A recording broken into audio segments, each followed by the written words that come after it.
Ladies and gentlemen, boys and girls, whiners, shiners and pocket liners, welcome along to the Joe Spivey YouTube channel where we discuss books and little else, and welcome to a picturesque day here in the leafy folds of Kingston upon Hull, folks. It is absolutely fantastic, a mesmeric day. The world really is putting on its finest show.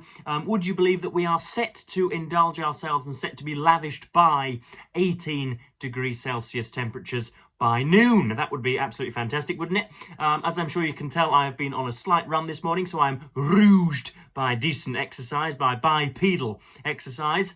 I've done 5 kilometres in no time at all. And so yeah, that's going well. The pain is slowly migrating upwards throughout my body. So it started in the ankles, then it went in the knees, and now we're in the hips. So I assume by November I will have nose pain as a result of running, which I'm sure will will puzzle the paediatricians. Why would I visit a paediatrician being 23 years old? Not sure. But yes, and before we get in again to the meat of today's video, I have migraines to discuss with you folks, because I had my first one in a good long while on, what will it have been, Tuesday evening into Wednesday. So just over 24 hours, 36 hours ago. And it was strange. It wasn't as immediately unpleasant as usual. Again, for those of you just joining us, I do suffer from migraines, but not nearly as terrifying and not nearly as draconian as I used to. The migraines visited upon me aren't as tyrannical as they used to be.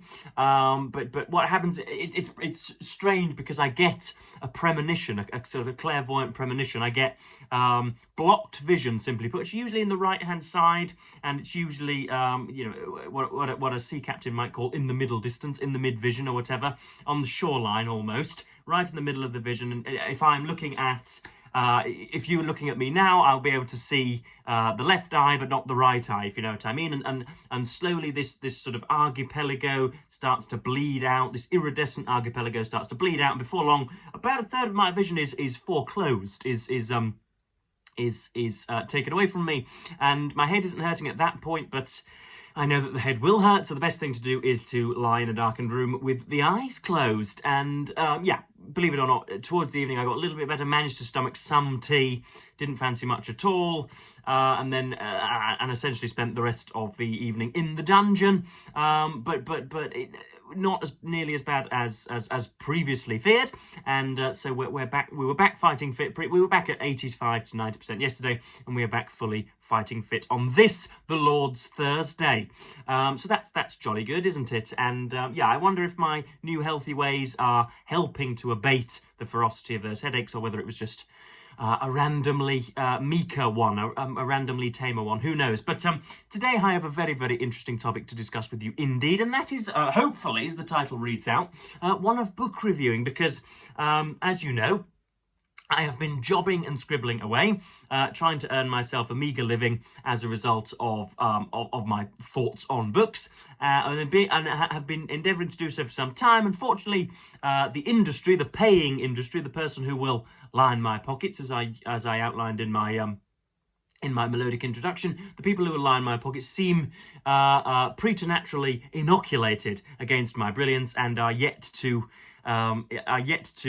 let me loose on their published pages. But this is all a matter of time and influence, isn't it?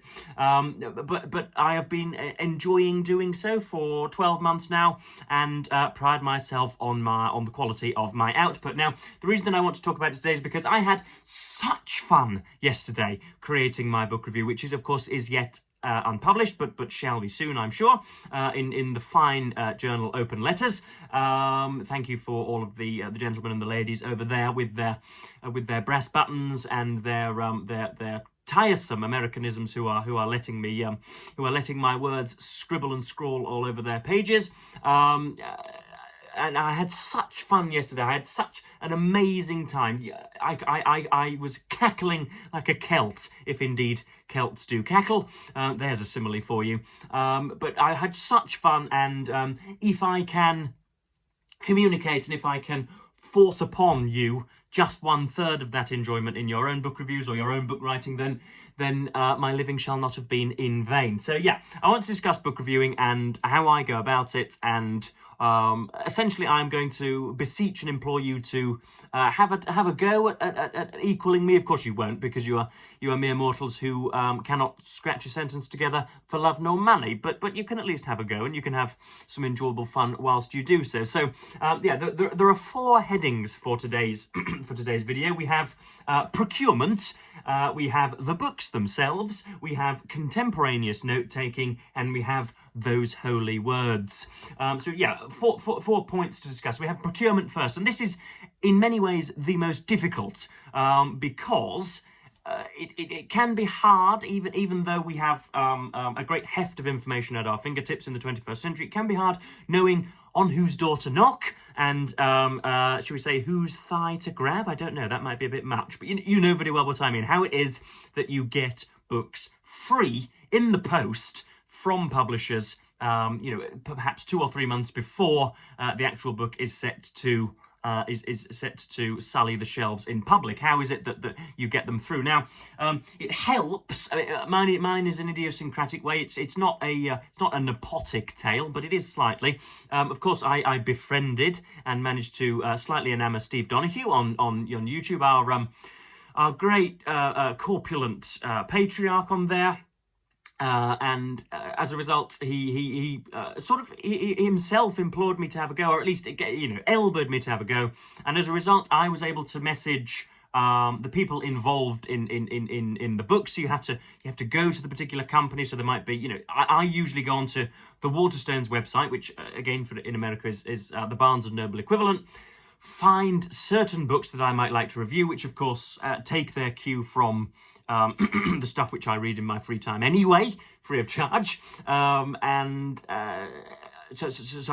look at the stuff that I might like, find the publisher, locate the publisher's email address, and send the email. Now, if you say, I am Bob so-and-so, who quite likes to read and has a pen in my hand, please send me a book to this sodding address, it is unlikely that something will come sharking through your letterbox. But I could be wrong, but in my experience, that was how it was. When I had to go 2 or 3 years ago, I met with industry sullen silence. But when I had the imprimatur of Open Letters Review at my back as a little bit of momentum, that helped a great deal. And the reason I'm mentioning it is because Steve does not need you to have won the Pulitzer Prize, or for you to have beaten Boris Becker at Wimbledon, or to have sailed with Ben Ainsley in winning the America's Cup. He does not need you to have a great long paper trail of credentials behind you. He doesn't even, in my case, care about university diplomas.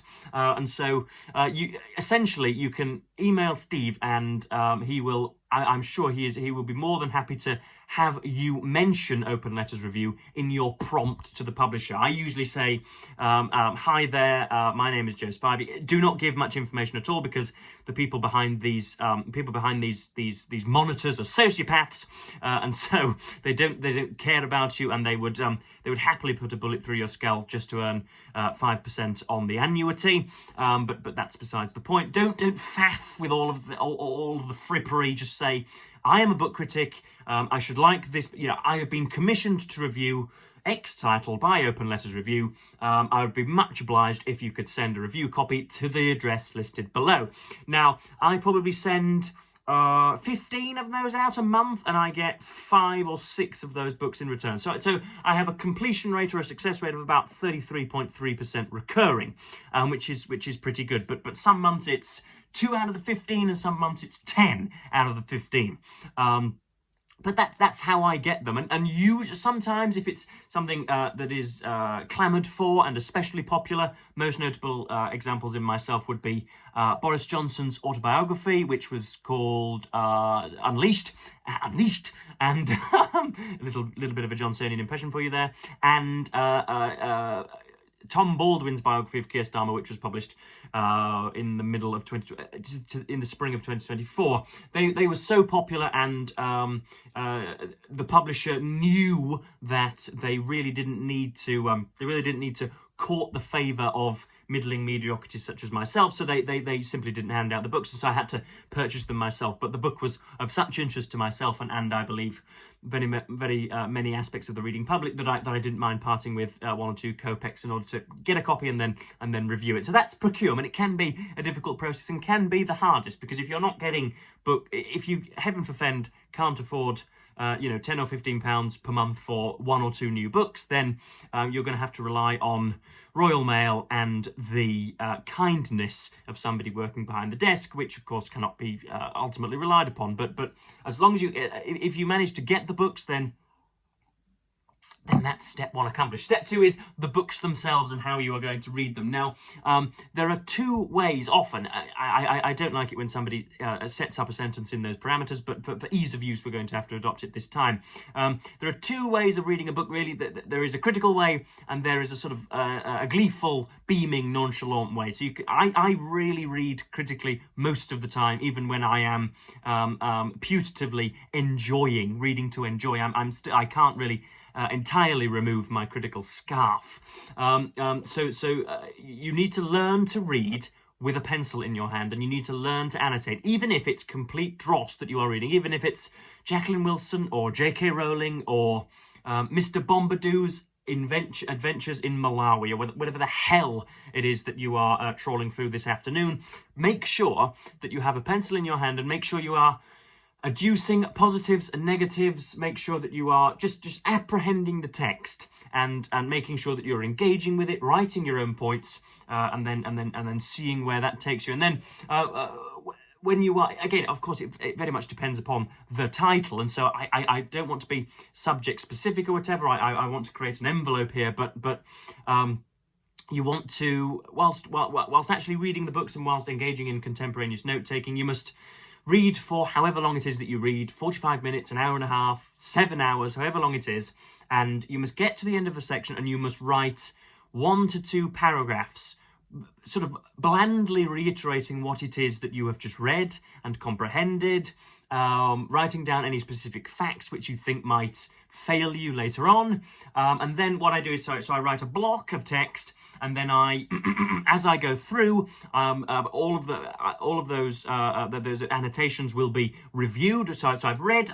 for an hour. I then write out a paragraph, and then I will leaf back through the 35-40 pages that I've just read. Notice that there are 4 or 5 pages where annotations predominate, and then I'll just write 291 circle, 306 circle, 324 circle, and those will be my 3 pages. And sometimes, if it's a theme that I'm trying to amass, if it's stylistic slapdashery, if a writer is cutting corners, and I notice that in that hour-long section they have cut corners 3 times, then I will draw lines between those 3-page numbers, so that Joseph Edward of 24 Hours Hence will know that those 3 pages are coordinated and will corroborate any statements, any convictions that I convey on in my review. So that's how I read the text. It will be much to your interpretive advantage and much to your readerly enjoyment, I think, if you get into the habit of doing so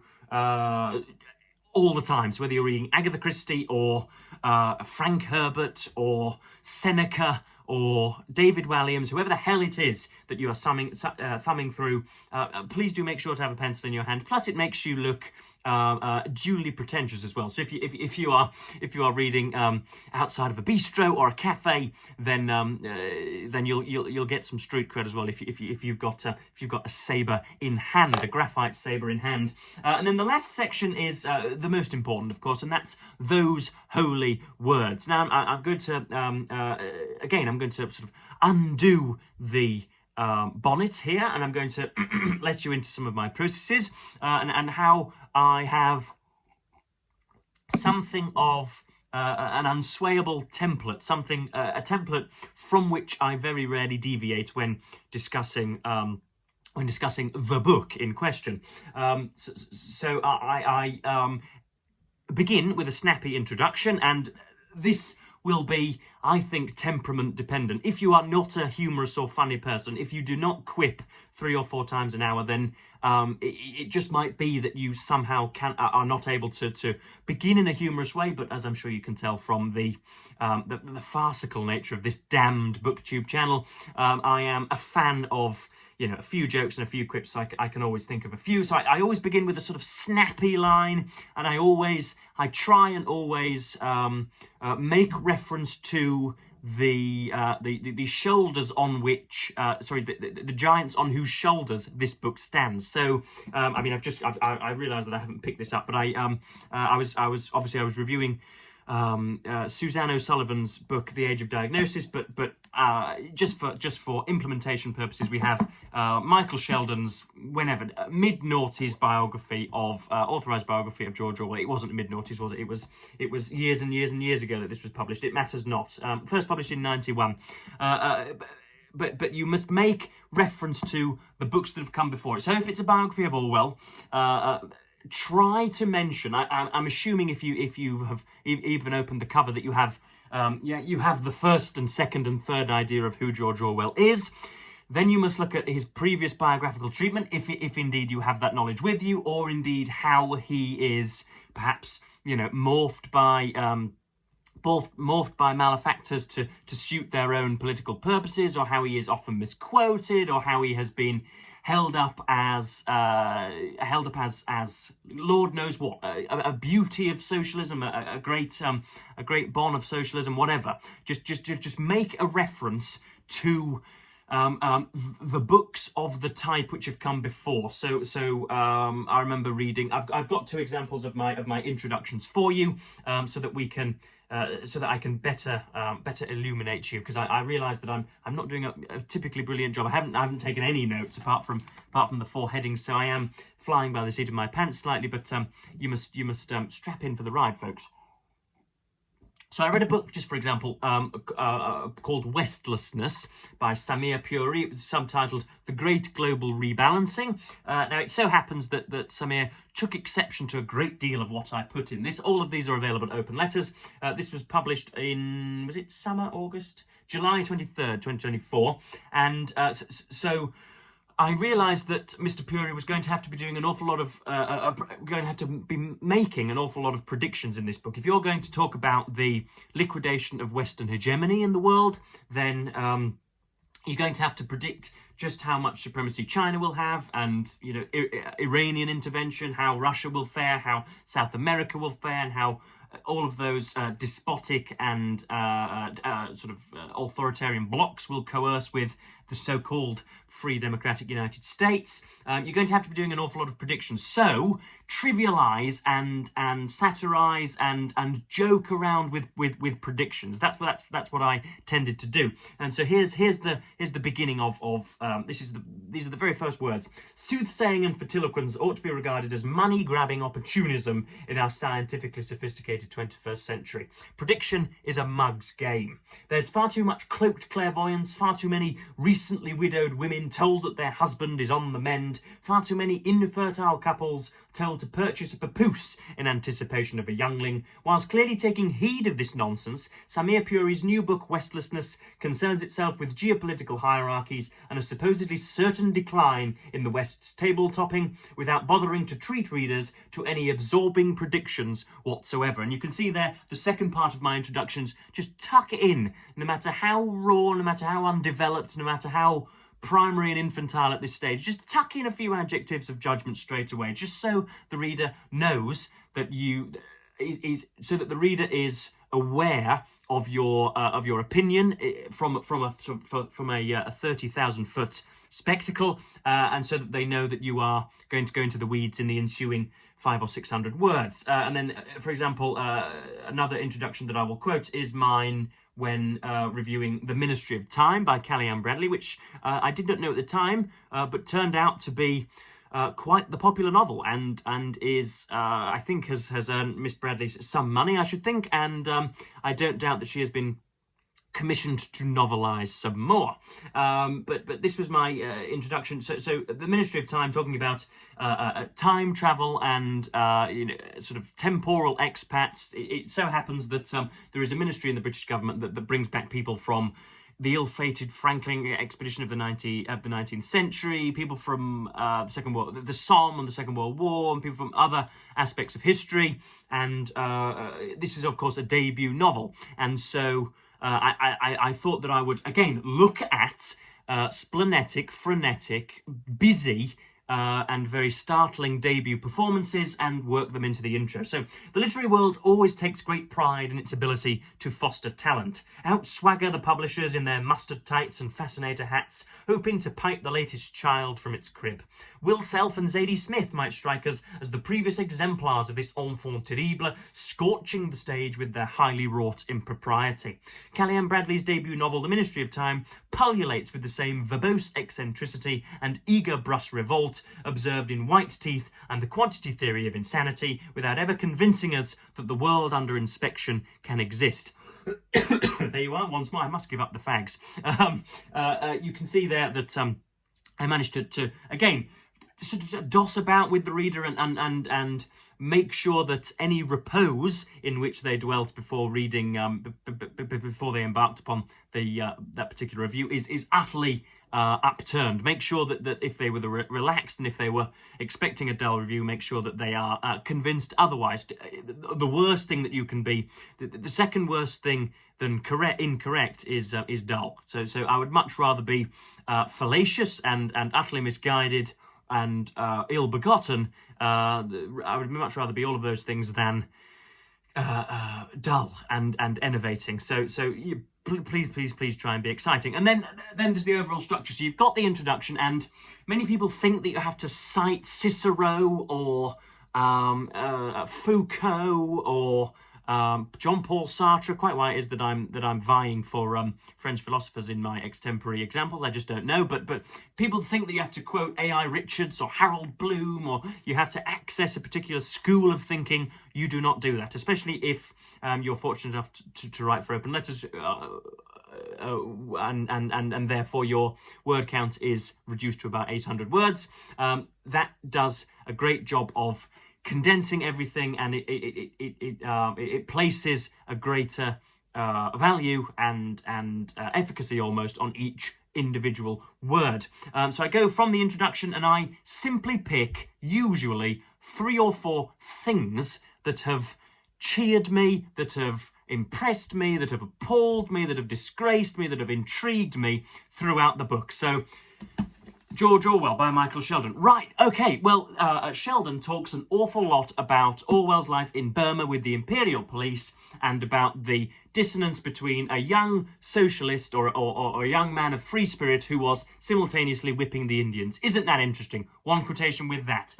He talks about the writing process of Animal Farm and how he spent 7 hours at his desk per day rather than the usually allotted 2 hours. Here's a quotation, that's why it's interesting.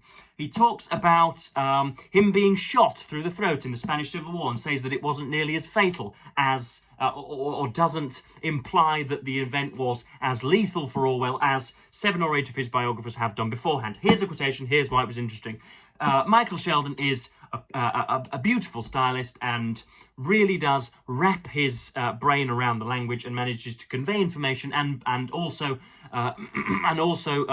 set your goiters throbbing with his eloquence and his beautiful writing. Here's a quotation, here's why. There are 4 paragraphs, each of about 100 to 150 words each, and then you have time just for a pithy little conclusion which links back to that opening introduction, and you are there. And that brought me. I did that yesterday, and I seem to be able to do it on command in the space of about 60 to 90 minutes quite easily. Yeah, I did that yesterday, and I was, as I say, cackling like a kelp was a simile that I used. I was as happy as the proverbial. It was nothing can please me more. Of course, there are my afternoons with Lithuanian women of the night, but you know, I'm not altogether sure that you're ever so interested in that. But yeah, I just thought I'd let you know how I review and what goes through my mind and how one even begins to approach the subject and how one embarks upon such an escapade.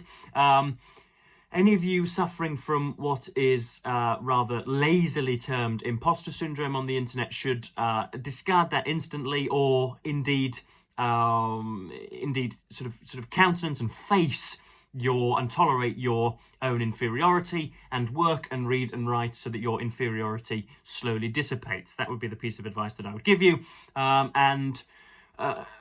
Just please don't start including nonsense from the 17th century if you're writing a book on, Nigerian elephants or whatever. Just keep it simple, but keep it sort of jaunty, and unless you're talking about the Holocaust or about the Grenfell Tower disaster of a decade prior in the United Kingdom or whatever, unless it's something which is a real tearjerker, then just have a little fun, because the amount of dross that we read in the TLS and open letters and open letters review, goodness me, a Freudian slip, the amount of dross that we read in the major mastheads of some of the critical pamphlets and papers in the Western world, some of the dross we read is execrable and unforgivable. So do not, whatever you are, do not be dull. Okay.